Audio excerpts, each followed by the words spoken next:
All right, thank you. It's really great to be here, and it's an honor to receive this award. And yeah, today I'm on quite an adventure. I'm running a company that's got 800 people, and it's just been growing like crazy. But my story goes back way before that, and actually it's about 3 years ago that the company was no bigger than my chapter at Mass Gamma at MIT. My path to becoming a CEO and my first experiences in leadership go back several years before that. In a way that will probably be familiar to many of the people in this room. So it's kind of funny. When since graduating, every now and then I talk to people and I'm like, oh, it's really interesting. I feel like I learned as much in my fraternity as I did in the classroom at MIT. This tends to get some interesting responses. I like to learn how to do keg stands, to just not go to many classes. Like, what happened? And I'm like, no, I'm serious. First of all, probably like some of the people in this room, I wasn't planning to join a fraternity in college, and I went back to my campus preview weekend where I'd been admitted to school, and came out to visit, I think in April. And they sort of hand out, part of it was by chance, they handed out some cards, and I got a card when I showed up on campus. It said PDT, and they ushered me into this room, and I'm like, I don't know what PDT is, but this guy Alex came running over. He's like, let me help you with your bags, and he took me to this house across the river in Boston. And my brother Alex Chung was kind enough to let me sleep on the floor in his room. It was pretty amazing. I met all these people that were really great, and as I spent more time at the fraternity, I could see myself, not only see myself there, but look at the seniors, look at the upperclassmen, and realize that these are the kinds of people that I would really like to become. It was easy to see that this would be, that being part of a fraternity would be a fun experience, that I would make friends, but I had no idea what the kind of training that I would get there that would be useful later in life. And it started with people. When you grow up, when you're in high school, you kind of pick and choose your friends one by one. When you pledge a fraternity, it's kind of like going to Costco, right? All of a sudden I'm cohabitating with all these people that are kind of familiar to me. And at first it might be a little bit intimidating because you think, okay, well, there's all these people who are different, and maybe that's a bad thing. But actually, it ended up being a really good thing. And it taught me, the people in my house were really amazing, and the kinds of people that were building cars, and they were setting records on our track team. Right? And being at MIT, you actually get to hang out with honest-to-God rocket scientists. It was really cool. And a lot of different personalities, a lot of different styles, a lot of people from different walks of life. It wasn't long before a lot of these people became role models for me. But part of it was actually kind of disappointing because I'm like, oh my God, here are all these guys who are such natural leaders. They speak really well. They organize everybody. They get everybody together. They get people to follow them. I felt like I had none of those qualities or capabilities. But fortunately, as time went on, I started to get more involved with the chapter. And the first thing I really gravitated to was Rush. And I loved it. So at the beginning of every year, MIT, first couple of weeks, is really just totally devoted to Rush. And it's hectic, it's exciting, you're competing with competing with 30 other fraternities. All the freshmen are so excited. And we would have these elaborate celebrations when people pledged, and it was just really fun because it brought all of us together. And we spent all day convincing dozens of freshmen of how great this place is. It's a good way to remember that. And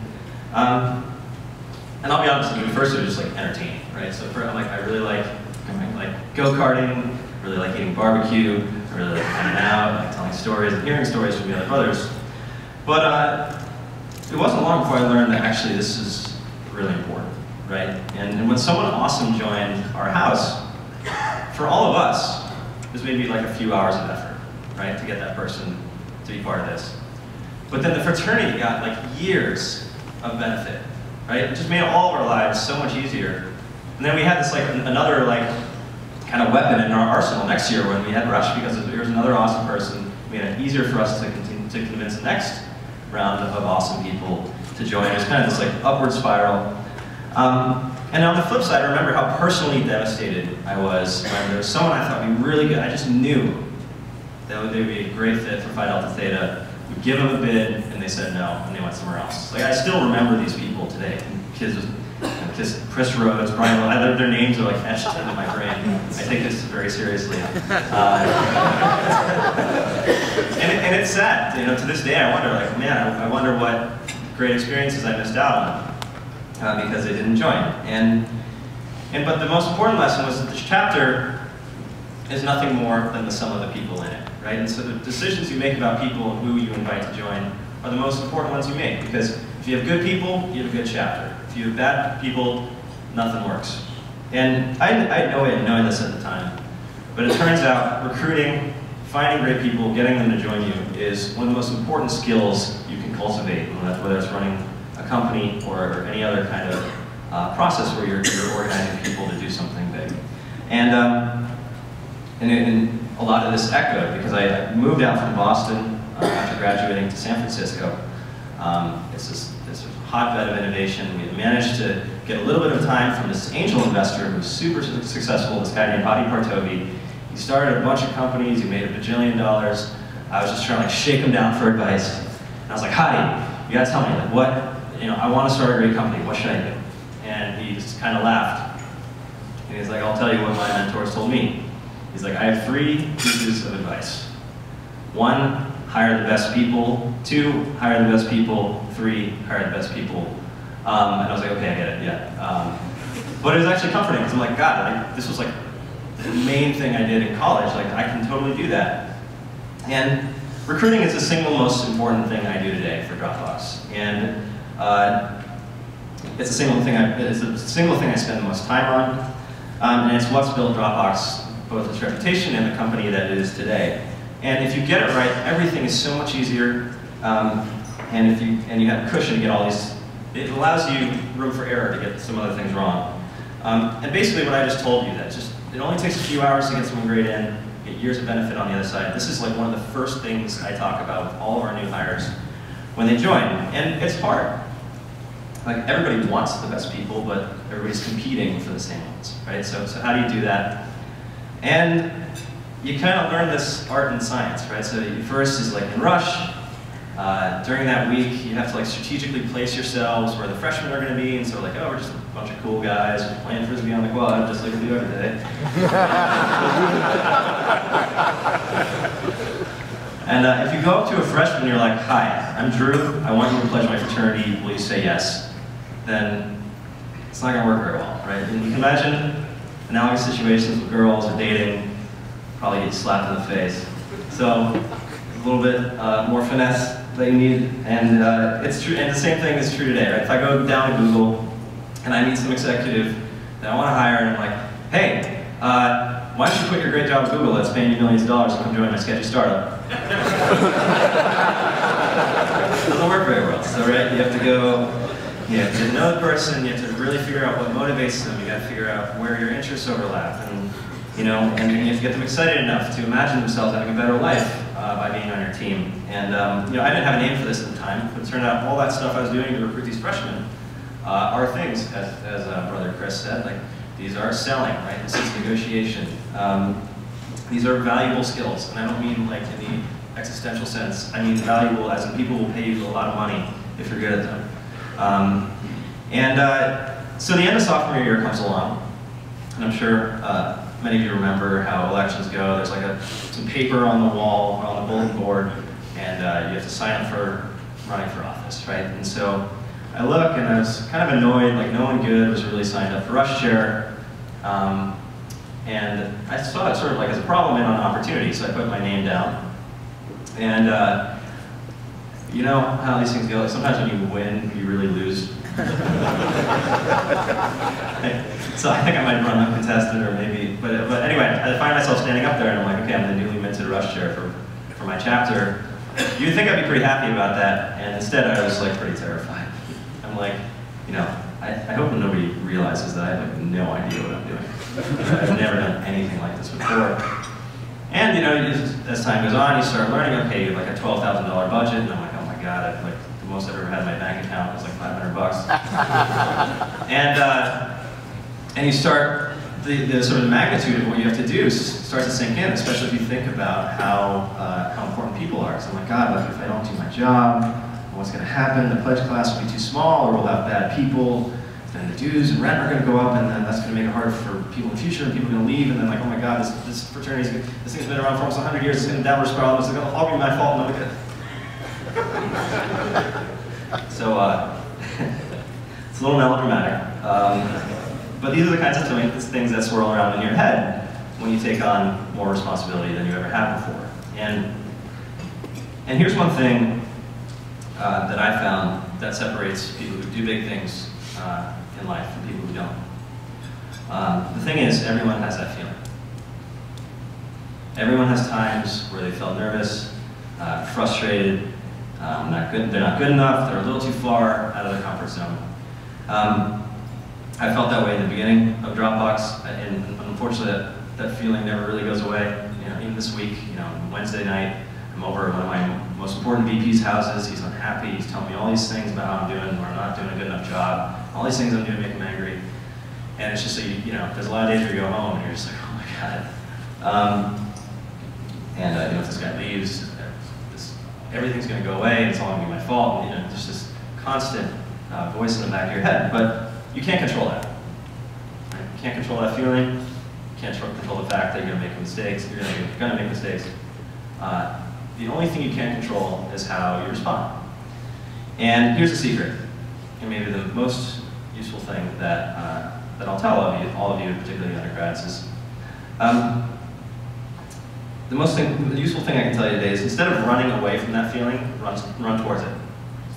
Right? We've all been in the gym, and like, there's always like that person, right, who's like got like the pink like 2-pound weights, and they're like doing this, and you're like, what are you doing?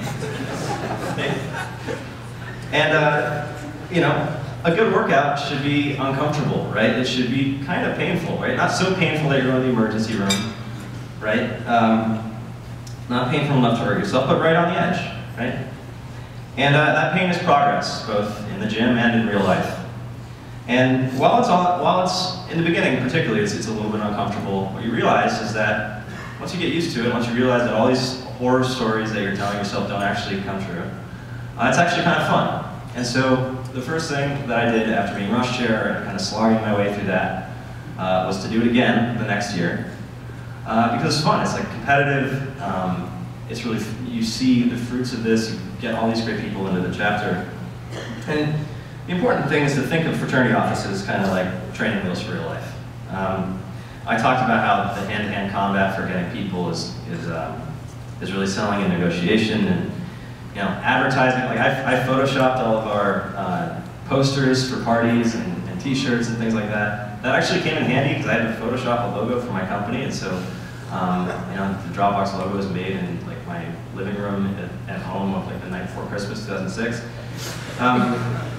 And building a team, right? You sort of, once you get to the realities of managing people, you're like, oh God, okay. So some people are really good at talking, like going out and finding like new freshmen to talk to. Some people are really good at telling stories. Some people are really good at like closing people in like one-on-one setting. Some people are like totally useless at the like, you know, the operational stuff behind the scenes. So that's okay because you can put them over here. Some people are just totally useless in general. You just kind of have to get over that. In companies, you can fire these people.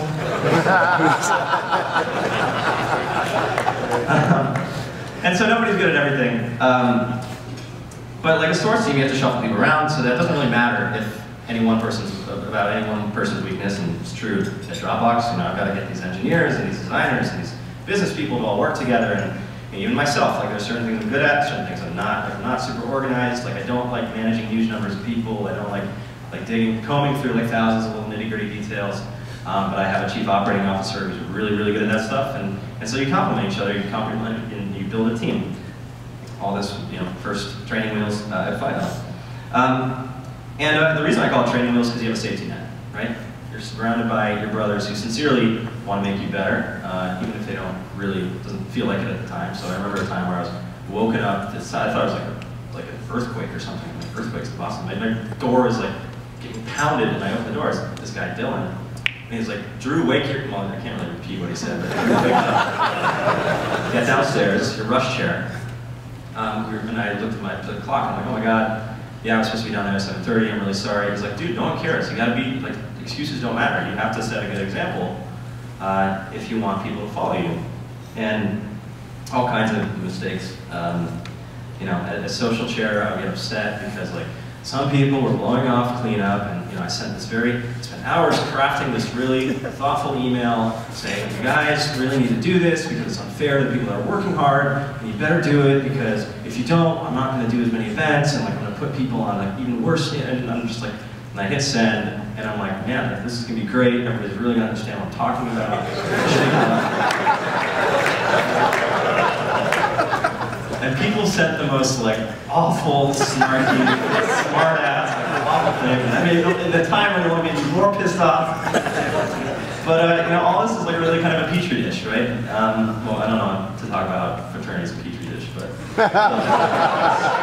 it's kind of this laboratory for how people work. It's like, at the end of the day, that's what all this is about. It's like understanding how people work, right? And understanding what makes them tick. And in my fraternity, I saw a lot of things that didn't work, things that I did, things that others did. I just remember how kind of let down I felt when I saw people who would cut corners or blow things off because they thought no one would notice.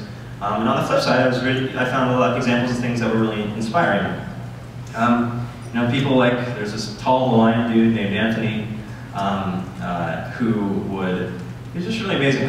Those like cups that would be left over in the sink? Like he would always just like, he wouldn't bitch about it, he wouldn't complain, he would just clean them up, right? And even when no one was watching, and he had all these other gifts. Like he could just, when the chapter was all fighting and upset, he just knew like the right set of things to say to bring everyone together and get us to focus on making the situation better. And dedication, like my blood brother Chris Damiano, who's here. He came to his first general convention when he was 18, and this is number 7 for him, 12 years. It's pretty amazing, and he was our chapter president twice, and it was really remarkable. Most people have the books open when they're doing this. Chris memorized all of the ritual. In fact, I think he knows every word of it to this day, but it's just really incredible. And so you watch these things, you watch these people and things that work and don't work, and what you end up with is this toolkit, right? Some brothers are blowing off house cleanup. What should I do about it? You can ask them nicely. You can like yell at them. You can like bribe them. You can beg them. You can ignore them. You can barter with them. And what's the right answer? It really depends. But these little things, these trivialities, are really the nuts and bolts of management and leadership. And this is what being the boss really is. You think it's glamorous, but really, you think you're like you're telling everybody what to do. Really, you're just working for everyone else. And the questions I struggled with in the fraternity are like the same ones I struggle with today when building my company, right? It's like, why do these idiots keep taking these clothes out of the washing machine and not put them in the dryer? Why did this guy on the marketing team have like a spelling mistake in this email that was going to go out to like 300 million people?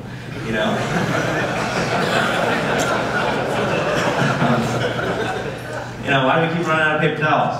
That's what I thought of fraternity in the company. I'm like, why do we keep running out of paper towels?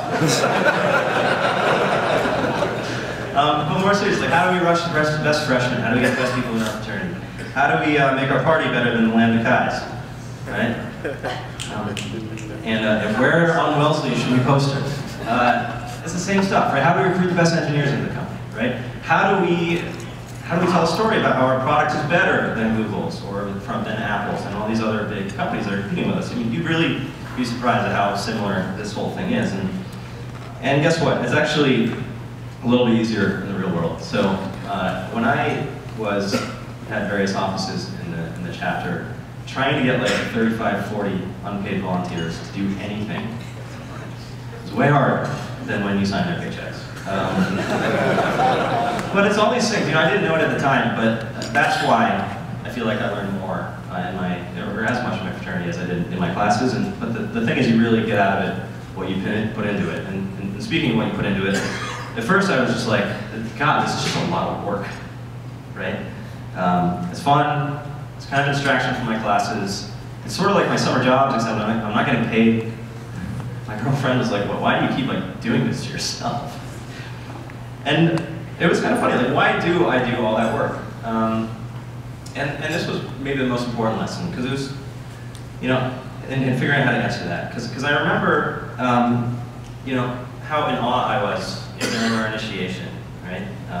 How proud I was to be part of this bigger group that's been around for more than a century. And like when alumni would come by the house, like I'd never met them, but I knew that there was something that brought us together. Everybody had really so much stories. And it was really the first time I had this experience of being part of something that was bigger than myself. And you go through something like initiation, and it seems to be this like big, mysterious thing. And on the flip side, you realize it's just a couple dozen people who are really just trying to provide this great experience. And the reason they do it is because the upperclassmen before them did it, and they're paying it forward to the next generation so that they can have all of the great experiences that you had. And one thing I learned is that you can't really motivate people, at least not for any meaningful period of time. You can only get them to motivate themselves. And what I mean by that is, the way you do that is to be part of an organization that stands for something, right? I used to think that all the values and all the rituals and all the stuff were just stuff I had like memorized from my Phi Chi quizzes. But they're really important, right? Every great institution has these core beliefs that get you up in the morning. And it inspired me at Dropbox. You know, if I try to sell an engineer, I'm like, oh, hey, we're going to build this great like file synchronization thing and cloud storage. You know, that works for some people, but not nearly as well as like, look, everybody's most important stuff is going on servers and it's going in Dropboxes. We're creating this home for all the stuff that millions of people care about. And the reason we do that is because we're like saving people from all these really annoying things about technology, right? All this time, all this frustration. You know, 4 hours that I spent on the Chinatown bus when I first started running Dropbox, where I was just like, God, I hate myself. I keep losing my thumb drive. Why do I keep doing that? Like those terrible moments, like we're solving those, making those completely go away for like hundreds of millions of people. That gets people a lot more excited. And same kind of thing is what I think is so amazing about Phi Delta Theta. And now I understand how this place brings its cardinal principles to life. Because when I think about friendship and sound learning and rectitude, I think about what this place has given me. It's given me some of my best friends. It's taught me some of my most important lessons. It's made me a better person. And these are profound gifts, and I'm really grateful for everyone who made it possible for me. And that's why it's so great that all of us are here, right? And we're all striving in all ways to transmit the fraternity to those who may follow after, not only, not less, but greater than it was transmitted to us. And so that's what I hope everyone in this room goes to do. And I hope that all of you are as proud as I am to be a Phi. Thank you.